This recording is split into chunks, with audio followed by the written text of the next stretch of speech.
প্রিয় বন্ধুগণ, হযরতে উমর রাদিয়াল্লাহু তাআলা আনহু ছিলেন ইসলামের দ্বিতীয় খলিফা। তিনি প্রভাবশালী ব্যক্তিত্বের অধিকারী ছিলেন, যার ইসলাম গ্রহণে মুসলমানরা শক্তিশালী হয়েছিল।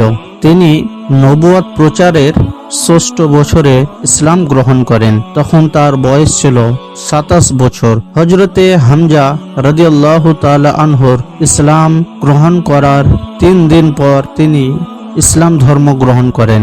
রাসূলুল্লাহ সাল্লাল্লাহু তাআলা আলাইহি ওয়াসাল্লাম তার হেদায়েতের জন্য দোয়া করেছিলেন। তার ইসলাম গ্রহণ মুসলমানদের সাহস ও উৎসাহের কারণ হয়েছিল। তিনি ছিলেন ধীর ও সাহসী চরিত্রের অধিকারী। পাশাপাশি তিনি বিজ্ঞতা, সুবিচার ও আল্লাহ ভীরুতার জন্য সুপরিচিত ছিলেন। মক্কার কাফেররা মুসলমানদের উপর নির্যাতনের মাত্রা বাড়িয়ে দেয়। প্রয়োজন ছিল শক্তিশালী, প্রভাব সম্পন্ন ব্যক্তির। তাই তো রাসূলুল্লাহ সাল্লাল্লাহু আলাইহি ওয়াসাল্লাম দোয়া করেছিলেন, হে আল্লাহ, আবু জেহেল কিংবা উমর বিন খাত্তাবের মধ্য থেকে যাকে আপনি পছন্দ করেন তার মাধ্যমে ইসলামকে সাহায্য করুন। আবু তালিব রাসূলুল্লাহ সাল্লাল্লাহু আলাইহি ওয়াসাল্লামকে ইসলাম প্রচারে বাধা দিচ্ছিল না। তাই কুরাইশরা রাসূলুল্লাহ সাল্লাল্লাহু আলাইহি ওয়াসাল্লামকে হত্যা করার ইচ্ছা করলো। কুরাইশরা তখন বলল, কে মুহাম্মদকে হত্যা করতে পারবে? হযরতে উমর বললেন, আমি পারবো। উপস্থিত সবাই খুশি হয়ে উমরকে উৎসাহ দিলেন। দুপুর বেলায় তরবারি নিয়ে রাসূলুল্লাহ সাল্লাল্লাহু আলাইহি ওয়াসাল্লাম এবং তার সাহাবীদের খোঁজে বের হলেন। তখন রাসূলের নিরাপত্তার দায়িত্বে ছিলেন হযরতে আবু বকর সিদ্দিক এবং হযরতে হামজা এবং হযরতে আলী রাদিয়াল্লাহু তাআলা আনহুর ছায়ার মতো তারা সব সময় রাসূলের সঙ্গে থাকতেন। উমর বেরিয়ে পড়েন হত্যার উদ্দেশ্যে। পথে দেখা হয় নুয়াইম ইবনে আব্দুল্লাহর সঙ্গে। সে উমরকে তরবারি হাতে নিয়ে যেতে দেখে বলল, কোথায় যাচ্ছ উমর? উমর বললেন, আমি মুহাম্মদকে খুঁজছি। সে কুরাইশদের বিভক্ত করে ফেলেছে। সে আমাদের দেব দেবীকে তাচ্ছিল্য করে, তাই আমি তাকে হত্যা করব। নুয়াইম বিন আব্দুল্লাহ বলেন, উমর, তুমি তো ভুল পথে যাচ্ছ। আল্লাহর কসম, তুমি বোকা হয়ে গেছো, নিজেকে বিপদে ফেলছো। তোমার ভুলের কারণে বানি আদি ধ্বংস হয়ে যাবে। তুমি কি মনে করো যে মুহাম্মদকে হত্যা করার পর বানু আব্দে মানাফ তোমাকে ছেড়ে দিবে? উমর তখন বলল, আমার মনে হয় তুমি ধর্ম ত্যাগ করেছ। যদি আমি তোমার ধর্ম ত্যাগ করার ব্যাপারে জানতে পারি তাহলে তোমাকে প্রথমে হত্যা করব। হযরতে নুয়াইম বিন আব্দুল্লাহ বুঝতে পারলেন যে উমরকে এভাবে থামানো যাবে না। তাই তিনি বললেন, তোমার বোন এবং তোমার ভগ্নিপতি মুসলমান হয়ে গেছেন। তারা দেব দেবীর উপাসনা ছেড়ে এক আল্লাহর ইবাদত শুরু করেছেন। তুমি তো ভুল পথে আছো। বোনের বাড়িতে হাজির হলেন উমরে ফারুক। দরজায় কারাঘাত করার পর ভিতর থেকে বলল, কে? উমরে ফারুক বললেন, আমি খাত্তাবের পুত্র। দরজা খোলো। তার বোন এবং ভগ্নিপতি একটি কাগজে কোরআন পড়ছিলেন। তারা যখন বুঝতে পারেন যে উমর এসেছে তখন তারা উক্ত কাগজটি লুকিয়ে রাখলেন। উমর ঘরে ঢুকেই বললেন, তোমরা কি পড়ছিলে? আমি বাড়িতে প্রবেশের সময় শুনতে পেয়েছি।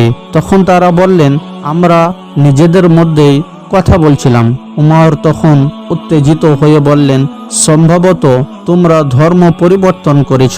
তখন উমরের ভগ্নিপতি বললেন, হে উমর, যদি আপনার ধর্ম ছাড়া অন্য ধর্মে সত্য লুকিয়ে থাকে তাহলে কি হবে? তখন উমরে ফারুক তার ভগ্নিপতি সাঈদের উপর আক্রমণ করেন। উমর ছিলেন প্রচণ্ড শক্তিশালী। তিনি সাঈদকে ধরাশায়ী করে ফেললেন।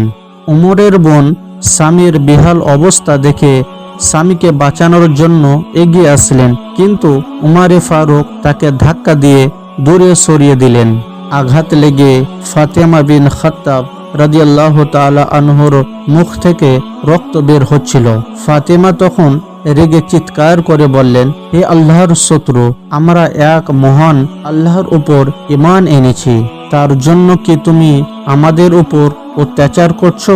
উমরে ফারুক বললেন, হ্যাঁ, তখন তার বোন বললেন, তাহলে তোমার যা ইচ্ছা করো, আমি সাক্ষী দিচ্ছি যে আল্লাহ ছাড়া কোনো মাবুদ নেই আর মুহাম্মদ সাল্লাল্লাহু আলাইহি ওয়াসাল্লাম আল্লাহর রসুল।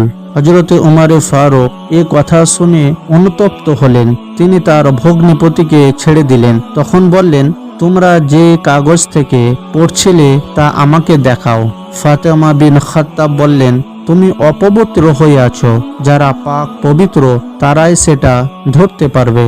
উমরে ফারুক তখন বাহিরে থেকে হাত মুখ ধুয়ে আসলেন। এরপর বোনের হাত থেকে কাগজটা নিয়ে পড়তে লাগলেন সূরা তাহা। তেলাওয়াত করার পর উমরে ফারুক বললেন, এই জিনিস থেকেই কি কুরাইশরা পালিয়ে বেড়াচ্ছে? এরপর তিনি আরো তেলাওয়াত করতে লাগলেন। হযরতে উমরে ফারুক আয়াত পড়ার পর রাসূলুল্লাহ সাল্লাল্লাহু আলাইহি ওয়াসাল্লামের কাছে যেতে আগ্রহ প্রকাশ করেন। হযরতে উমরে ফারুক নবীজির কাছে দারুল আরকামে উপস্থিত হলেন। তার হাতে তখনও তলোয়ার ছিল। উমর দরজায় করাঘাত করার পর সাহাবারা দরজা খুলতে অবাক হয়ে গেল। তখন হযরতে হামজা রাদিয়াল্লাহু তাআলা আনহু বলেন, তোমাদের কি হয়েছে? উমরকে আসতে দাও। যদি ভালো উদ্দেশ্য নিয়ে আসে তাহলে তো ভালোই, অন্যথায় তার তরবারি দিয়ে তাকেই হত্যা করা হবে।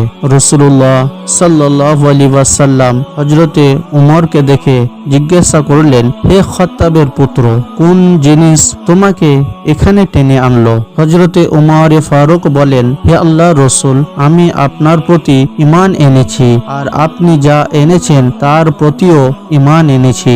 রাসূলুল্লাহ সাল্লাল্লাহু আলাইহি ওয়াসাল্লাম খুশিতে আল্লাহু আকবার বলে তাকবীর দিলেন। সাহাবারাও অত্যন্ত খুশি হলেন। রাসূলুল্লাহ সাল্লাল্লাহু আলাইহি ওয়াসাল্লামের দোয়া কবুল হলো।